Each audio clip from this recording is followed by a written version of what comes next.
Greetings. I'm Mohan Chandar from ComeOnGetGoing.com, Coimbatore. Today, I'm going to discuss with you a subject called devotee. Devotee, what does it mean? A devotee is someone who becomes almost an ardent disciple of some god, some man, some hero worshipping, or some of his role models. He totally surrenders.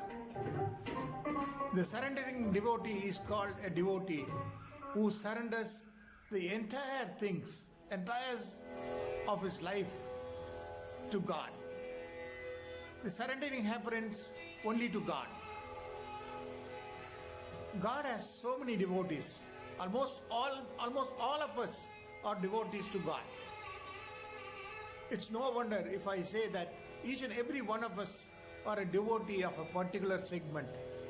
From every religion, there are devotees. You take from any other religion also, apart from Hindu, everybody follows some cultures and conventions and some prominent principles followed by or advocated by the godliness of the God. There were human gods in this hemisphere. There were gods who were followed. If I wanted to strike you with an example, I can say that Shirdi Sai was an example of living God. He has been followed. After his Samadhi, people, thousands and thousands thronged to Shirdi to worship him.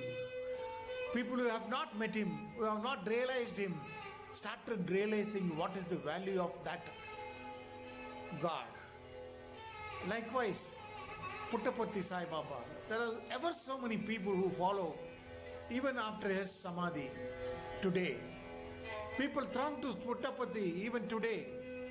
The creations what he have made, the educational centers, the numerous hospitals, free treatment for all surgeries, everything.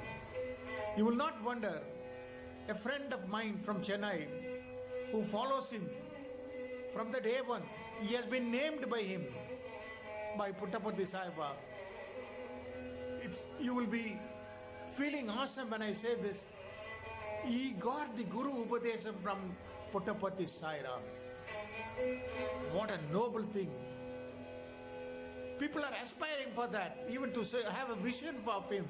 But this gentleman has got the Guru Diksha from him.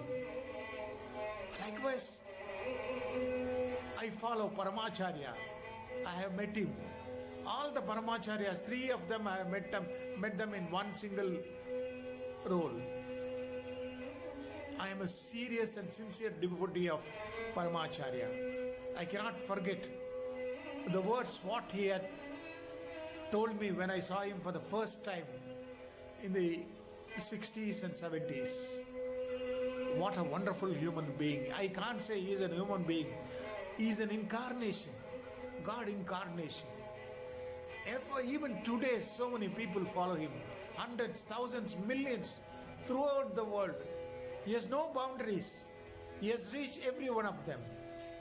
When I say this, I am touched by a lecture given by his ardent disciple. She was talking and I was listening. I was totally into it. What a way she is telling. He has got devotees not only here, Russia, America, Spain, Germany, Egypt. One such devotee has come to Chennai. The ardent disciple who has been following Paramacharya for age and ages. அவங்க ஒரு lady, அவங்களுக்கு ஒரு brother.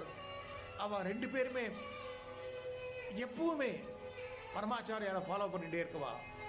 மடத்துக்கு போயிட்டு வந்துட்டு இருப்பா. பரமாச்சாரியை பற்றி சொன்னான்னா இன்னைக்கு பூரா கேட்டுட்டு இருக்கலாம், அவ்வளோ சொல்லுவாள். அவள் சொன்ன சில எக்ஸாக்ட் நான் உங்களுக்கு சொல்கிறேன். எவ்வளோ ஒரு திவ்யமாக இருந்தது தெரியுமா. ரெபேக்கா அப்படின்னு சொல்லிட்டு ஒரு ரஷ்யன் அவர் வந்திருந்தார். அவருக்கு பரமாச்சாரியை பார்க்கணுன்னு ரொம்ப ஒரு பெரிய ஆசை. அவரை பார்த்து நிறையா கேள்விகள்லாம் கேட்கணும், நிறைய சந்தேகங்களை தீர்த்துக்கணும்னாரு. இந்த லேடியோட அவள் அண்ணாவோட காஞ்சிபுரம் மடத்துக்கு போகிறாங்க. பரமாச்சாரியை பார்க்கறதுக்கு வெயிட் பண்ணுறாங்க. கொஞ்சம் நேரம் ஆச்சு, கியூவில் இருக்காங்க. அப்புறம் பரமாச்சாரியை பார்க்குற டேர்ன் வந்தது. அவரை பார்த்தவொடனே இந்த ரெபேக்காவுக்கு ஒன்றுமே தோணல. அவர் கூட வந்து அவர் கேட்குறா, இன்னமும் நீங்கள் கேள்வியெல்லாம் கேட்கணும்னு சொன்னாலே கேளுங்க அவர்கிட்ட அப்படின்றார். அவர் சொல்கிறாரு, அவரை பார்த்தோன்னே எனக்கு எல்லா கேள்விக்கும் பதில் கிடைத்த போச்சு, என்னால் ஒன்றுமே கேட்க முடியல என்றார். அவர் பார்த்த பார்வையை பார்த்தோன்னு பரமாச்சாரிய அவர் கூப்பிட்டு கேட்குறாரு, நான் உங்கள்கிட்ட ஒரு கேள்வி கேட்கட்டுமா அப்படின்றாரு. அசந்து போகிறாங்க எல்லாரும். கேளுங்கோ அப்படின்னாரு. நீங்கள் ரஷ்யாவில் தானே வரேன்? அங்கேயும் அந்த நார்தர்ன் சைடில், ரஷ்யாவோட நார்தர்ன் சைடில் சம்ஸ்கிருதம் தானே மெயினாக இருக்குது. உங்கள் ரஷ்யன் மொழியில் கூட சம்ஸ்கிருதம் தானே ஃபாலோ பண்ணிட்டு இருக்காங்க. அதனால தான் ரஷ்யாவுக்கு முதல்ல பேர் ரிஷி வர்ஷா அப்படின்னாரு. கேட்டவங்கெல்லாம் அசந்து போயிட்டாங்க. இந்த சம்ஸ்கிருதம் நிறைய அங்கே ஃபாலோ பண்ணிட்டதுனால அவள்லாம் ரிஷி வர்ஷான்னு சொன்னான். ஏகப்பட்ட ரிஷிகள் அங்கே இருந்தாங்களே. நான் ஒன்று சொல்கிறேன், உங்களை பார்த்தாலே ஒரு ரிஷி மாதிரி தானே இருக்குது. இவருக்கு ஒன்றுமே புரியல, கைகாலெலாம் அசந்து போயிடுது. ஆமாம், உங்களை பார்த்த ரிஷி மாதிரி தான் இருக்குது, எனக்கு நல்லா தெரியுது.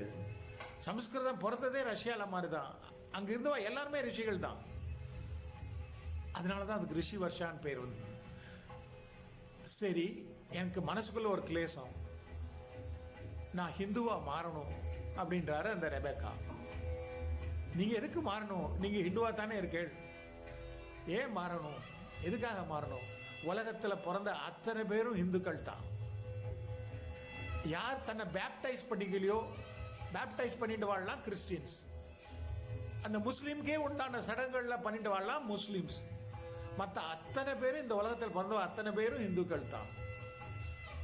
நீங்க மனசால ஹிந்துவாயிட்டீங்க, அதனால ஹிந்துன்னு சொல்ல வேண்டாம், ஒன்றும் கவலையே பட வேண்டாம். ஹிந்துவுங்க தான் நீங்க, கவலைப்படாமல் இருக்கோம். சரி, எனக்கு ஒரு பேர் வைங்களே, ஹிந்து பேர் ஒன்று வைங்களே அப்படின்னு கேட்குறாரு தரமாக. ஒரு நிமிஷம் யோசிச்சுட்டு, உனக்கு ரிஷின்னு பேர் வச்சுடுறேன், ரிஷின்னு வச்சுக்கோ. ஏன்னா அங்கிருந்து வரலாம் அந்த ரிஷியை, நீ ரிஷி மாதிரி தான் இருக்க. அவர் வெள்ளையா தாடியெல்லாம் வச்சுட்டு இருந்தாரு, நீ ரிஷி மாதிரி தான் இருக்க, உனக்கு ரிஷின்னு பேர் வச்சுட்டாரு. அவருக்கு மனசுல ஒரே சந்தோஷம். அப்படின்னு சொல்லிட்டு பிரசாதம் சாத்துக்குடி கொடுத்துட்டு, நன்னா இருப்பேன், போயிட்டு வா அப்படின்னு சொல்றாரு. வீட்டுக்கு வராங்க. அவர் நாளை காலம்புற ஃப்ளைட்டில் ஏறணும். அந்த யார் கூட போனாலும் அவங்க ஃப்ரெண்ட்ஸ்கிட்ட சொல்லிட்டு அவர் ஹோட்டலுக்கு ரூம் போயிட்டார். திடீர்னு ராத்திரி மடத்துலேருந்து ஃபோன் வருது இந்த லேடியோட பிரதருக்கு. அவர் பேர் பாலுண்ணா. பாலுண்ணா, பெரியவா உங்கள்கிட்ட சொல்ல சொன்னா, நான் வர்றேம்மா இப்போ உடனே. நான் இல்லை உங்கள்கிட்ட சொல்ல சொன்னா, அந்த வந்திருந்தாரே அந்த ரஷ்யக்காரர், அவருக்கு ரிஷின்னு பேர் விஷயம், பேரை வந்து இப்போ தவ ரிஷின்னு வச்சுக்க சொல்லுங்க அப்படின்னாராம். அவர் கேட்டதுமே ஒரே சந்தோஷமாய் உடனே ஃபோன் பண்ணி ஹோட்டலுக்கு சொல்கிறாரு. அவருக்கு இன்னும் மனசுக்குள்ள பூரா பரமாச்சாரியால் தான். இவ்வளோ அற்புதங்கள் அவர் பண்ணுறார். அவர் பேர் தவரிஷின்னு வச்சார். இதை விட அற்புதம் என்னென்னா, ராபின்சன் ஒருத்தர் அமெரிக்காவிலேருந்து வந்தார், இவாளோட ஃப்ரெண்டு தான். அவரும் பரமாச்சாரியை பார்க்கணும் தாவம் இருந்தார். சரி, ஒரு நாளைக்கு மடத்துக்கு அவங்களும் இவரை கூட்டு போகிற மாதிரி அவரையும் கூட்டு போகிறாரு. ராபின்சன் போகிறாரு. ராபின்சன்கிட்ட எல்லாம் கேள்வியெல்லாம் கேட்கணும்னு பார்க்குறாரு. எல்லாம் கேட்டார். அவருக்கு உண்டான சந்தேகங்கள் என்னெல்லாம் இருக்குமோ அதெல்லாம் கேட்டார். கேட்டு முடித்தோன்னே ராபின்சன் வராரு.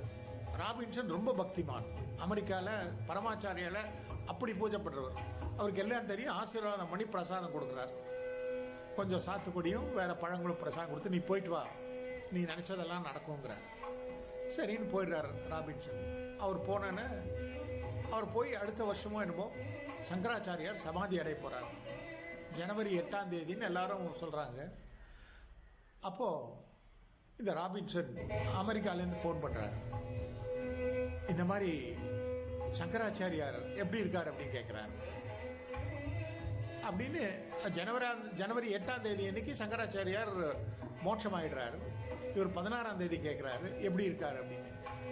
அந்த அம்மா சொல்கிறாங்க, அவங்களோட ஃப்ரெண்ட்ஸ் சொல்கிறாங்க, இந்த மாதிரி அவர் 8ஆம் தேதியே சமாதி ஆகிட்டார், அவர் பரமபதம் அடைஞ்சிட்டார் அப்படின்னு. உடனே அவர் சொல்கிறார் ராபின்சன், எனக்கு 8ஆம் தேதி ராத்திரி வந்து நான் போயிட்டு வரேன், நீ நன்னாரு, இனிமே என்னை நீ பார்க்க முடியாது, ஆனால் உன் மனசுக்குள்ளே நீ பார்த்துக்கலாம் அப்படிங்கிற மாதிரி எங்கிட்ட சொன்னார் அப்படிங்கிறாரு. எனக்கு அப்படியே கேட்டோன்னே மெய் சிலுத்து போச்சு. அமெரிக்காவில் எங்கேயோ இருக்கிறவர் இவர் 8ஆம் தேதி சமாதி அடைய போகிறது அவருக்கு எப்படி தெரிஞ்சிருக்கும்? என்ன ஒரு தீட்சை, என்ன ஒரு மகிமை, என்ன கொடுத்து வச்சிடுற ராபின்சன். இதெல்லாம் என்னங்க இவ்வளோ பெருசு. அங்கே வந்து தினம் ஒருத்தி கோலம் போட்டுருப்பார், வயசான பாட்டு மடத்தில் சாணி தெளித்து கோலம் போட்டு மொழிகிட்டு போயிடுவா. அவள் மாட்டுக்கு போயிட்டே இருப்பான். அவளுக்கு வயசு கொஞ்சம் ஜாஸ்தி ஆகிடுச்சு. அவள் போய் அங்கே பக்கத்தில் இருக்கிற ஏகாம்பரேஸ்வர் கோயிலில் அந்த மடத்தில் முன்னால் உட்காந்துட்டு இருப்பான். இந்த மாதிரி தினம் பண்ணிட்டு இருக்கா. ஒரு நாளைக்கு ரொம்ப அசதியாகி பண்ணிட்டு போய் உட்காந்துட்டு இருக்கான். பரமாச்சாரியார் அவரோட அணுக்க தொண்டரை கூப்பிட்டு துளசியும் தீர்த்தத்தையும் கொடுத்து, அங்கே போய் பாரு, நம்ம மடத்தில் வந்து வேலையெல்லாம் பண்ணியிருந்தாலே அவள் தண்ணி தாகமாக இருக்கா, கொண்டு போய் இதை கொடுத்துட்டு வா அப்படின்னு ஒரு பையன்கிட்ட கொடுத்து அனுப்புகிறார். அந்த பையன் ஓடி போய் அந்த அம்மாட்ட, உங்களுக்கு தண்ணி தாகமாக இருக்குன்னு பரமாச்சாரியார் சொன்னார், இதை குடிக்க சொன்னாருங்கிறான். அவள் அப்படியே அந்த மண்டபத்தில் சாஞ்சி உட்காந்துட்டுருக்கா. பகவானே, எனக்கு மோட்சம் கொடுத்துட்டியே அப்படின்னு சொல்லிட்டு இந்த ஜலத்தை சாப்பிட்றான், துளசி ஜலத்தை சாப்பிட்றான்.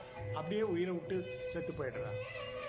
அவள் செத்து போகிறாங்கிறது தெரிஞ்சுட்டு அவருக்கு தீர்த்தத்தை கொடுக்கணும், இவ்வளோ காரியங்கள் பண்ணியிருக்கா, ஒரு கொடுக்கணும்னு நினச்சிட்டு இருக்கார் பாருங்க. இதுதான் பரமாச்சாரியார். He is beyond boundaries. He will be everywhere. Whoever thinks of him. ஜாதி மதம் இனம் எதுவுமே அவருக்கு கிடையாது.